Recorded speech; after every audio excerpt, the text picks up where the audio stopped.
You're listening to the Faith and Business Podcast with me, your host, Elle Edwards, from the Faith and Business Playground, here with Bible-friendly brain gymnastics to help make your day-to-day life and business more delightful.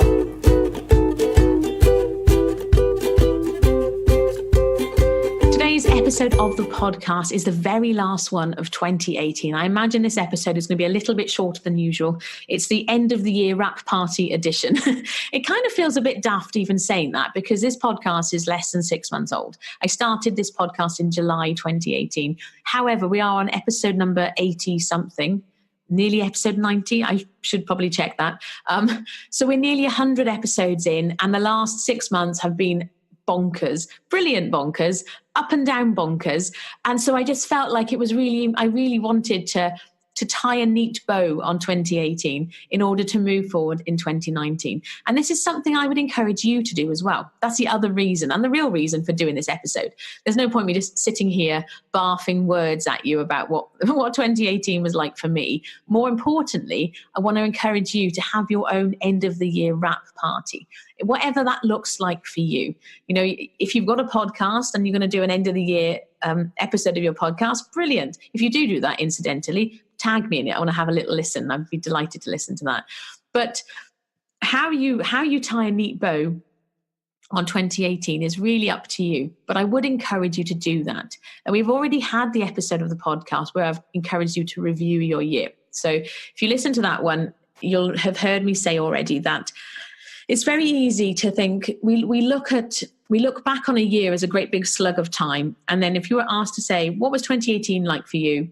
We'll go, yay, or brilliant. Or we use like single word adjectives to describe 365 days. And that's impossible. I can't describe 365 days with one adjective.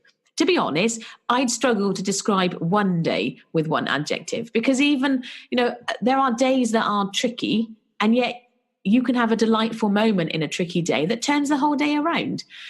So if that's possible for one day, can you imagine trying to do that for 365 days? It's just impossible. And so if you haven't already, I would encourage you to go back, reflect on your year. It hasn't got to be like this great big navel gazing exercise. You haven't got to take weeks to do it. I've done that before, incidentally. I think, I can't remember which year I did it, but there was one year where I spent almost a month, the last couple of weeks of December and the first couple of weeks of January. And I spent all this big time, and it was really deep and reflecting on the year and planning for the year to come. And then the year that happened, it was all right, but it clearly wasn't that amazing because I can't even remember which year it was. And so if you don't want to spend days and days and days and days on this, you don't have to.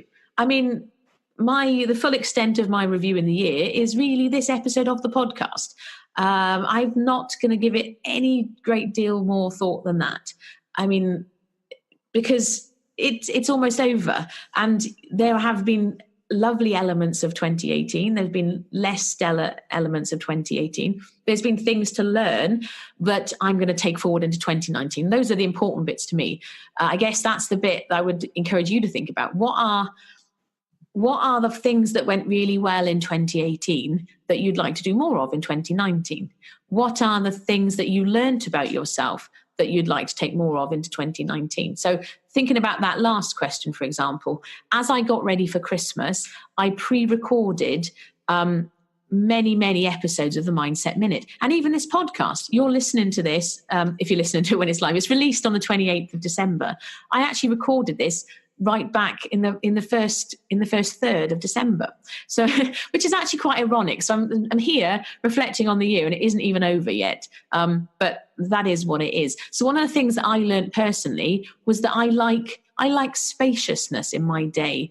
And if there's a time coming up when it's going to be family time, I don't really want to be doing that much work. And so what I learned about myself is that actually, if I get focused, I can prepare in advance. If you'd have said to me middle of the year, you're going to record 5 weeks worth of Mindset Minutes in one day, I'd have said you were crazy. I mean, even though each Mindset Minute is only a minute long, just the thought of being able to know that far in advance what I wanted to say was impossible to me. So one of the things I've learned about myself is actually I can do an element of planning. And as much as I like freedom and flexibility, that I also do like planning to a certain extent because it allows for more freedom. So that's my example of something that I've learned about myself in 2018 that I want to carry forward into 2019. And so I want to encourage you as well to think about, as if you're going to spend some time pondering on your year, think about, those are the two things. Think about what you learned in 2018 that you want to take into the year. And the other one as well, of course, is what are those things you want to stop doing? Stop doing lists are brilliant. What are the things about 2018 that totally did your head in that you want to do less of or not have to do at all in 2019? Now, my one for that is the post-production work that's involved with the Mindset Minute and the podcast. So one of my very early goals for 2019 is to hire some help, because I can do it myself, but the amount of time it takes, it actually slows me down. There's more. Okay, well, I just feel like what I'm about to say needs to come with a caveat. What I'm about to say is going to sound really like precious, okay? So bear with me. I do have a point, I promise. But with that said, if I can get some help with the post-production work of the podcast and the Mindset Minute, and what I mean by that is I record them and then I send them to this support person I haven't found yet, but I send them to my post-production person, and they get them converted into MP3. For the podcast, they add in the intro and the outro. They upload them to Blueberry, which is my podcast hosting platform. They create the graphics that go out on Instagram. All these little bits and pieces that I can do, but if I can get somebody else to do them, that frees up my time to do more of the stuff that I'm brilliant at.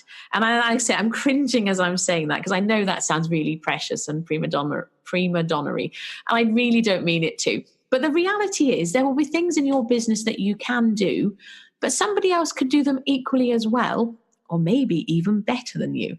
Shock, horror. And as business owners, we can be a little bit of control freaks. We think we couldn't possibly have somebody else do these things because, our way is the best way and we've just done it for so long. But actually, as you get ready for 2019 and you reflect on the year ending, what are those things you would like to stop doing and not have to do anymore at all? And like I say, for me, that is the post-production stuff. I'm looking forward to not doing that anymore. And that's taken me a long time to say that. I would have told you before that there was nothing in my business I could possibly outsource. And that's just not true. And if you are listening to this, you're going, well, there's nothing. All of my processes, no, I can't systematize any of it. I would challenge that thinking. And if you need some help with your systems, I know just the person to send you to as well. My friend Louise Potter is brilliant at systems. Incidentally, I shall link to her in the show notes. I don't know if she has space for new people, but if you do need some help with that, Louise is your gal, as they say in Texas. She's not in Texas, she's in Leeds. But if you do need help with that, because I would challenge you. I think that one of the things I've learned this year is that lots of aspects of our businesses can be systematized. Sometimes it's just about reflecting and recognizing what are the things that we do more than once. And then sometimes it's about being more organized as well, of course. I can't, if I'm going to have somebody else help me with the post-production work with the podcast and the Mindset Minute, I can't be recording it the night before it goes out. That's just nonsense. So that's the other part of it. Sometimes we hold ourselves back because it challenges us around this idea of getting more organized and stuff. But there are things you can systematize. But anyway, my point is this. What are those things that are on your personal stop doing list? What can you stop doing in 2019 or do less of? Or if it still needs to be done within your business, can it be done by somebody else? That's one of the things that I've been learning. In terms of other end of the year wrap type stuff, I don't really have a lot. I guess the reminder for me, I'm going to as I look back on 2018 is a year for me that has been amazing. Ultimately, there's been aspects of the year that have been challenging. But ultimately, I will always look back on 2018 as the year that I finally closed my VA business and started doing the faith and the mindset work that I do believe I was always meant to be doing all the way along. And so for me personally, 2018 is a really key year. What's funny though, is that if you'd have asked me back in January what I would be doing in 2018 and into 2019, I'd have told you fiction. And that's the other part of this as well, is if you watched, I don't know if you saw, I did last week.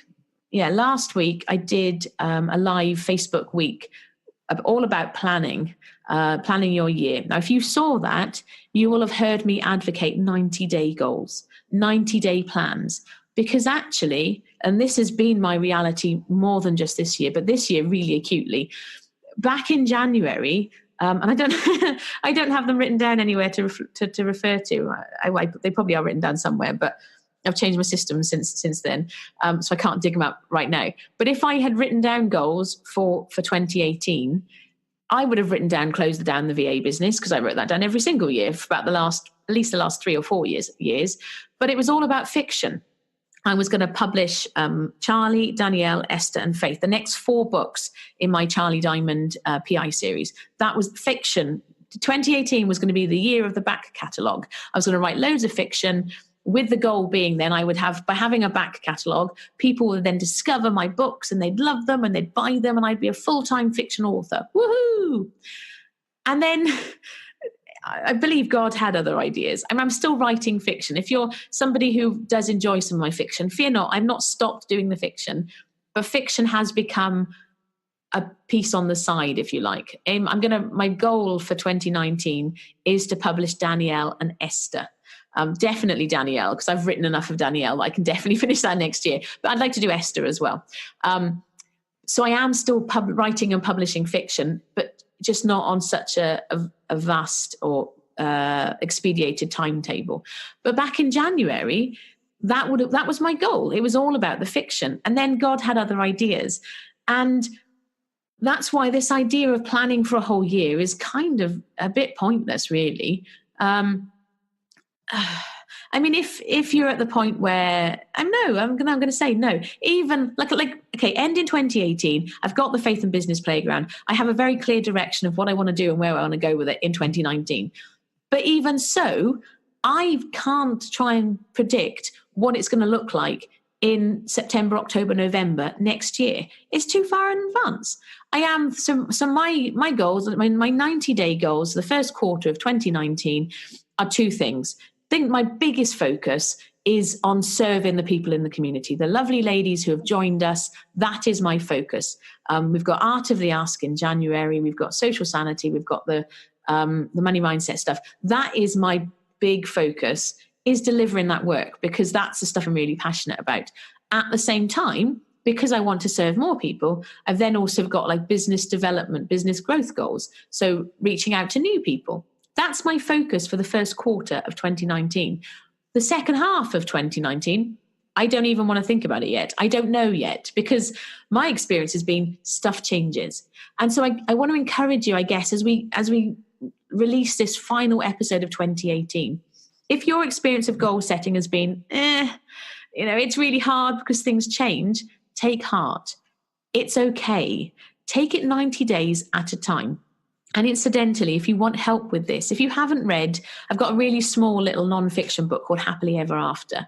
I will link to it in the show notes. It's usually free on Kindle. At the time of recording it, there's been a slight, technical snarl. It's not free. But I'm emailing Amazon this week. So hopefully by the time this episode releases, it will be free on Amazon. If it's not, email me and I will send you a link and you can download it, because it's not meant to be a paid product. It's a freebie. It's a short little book.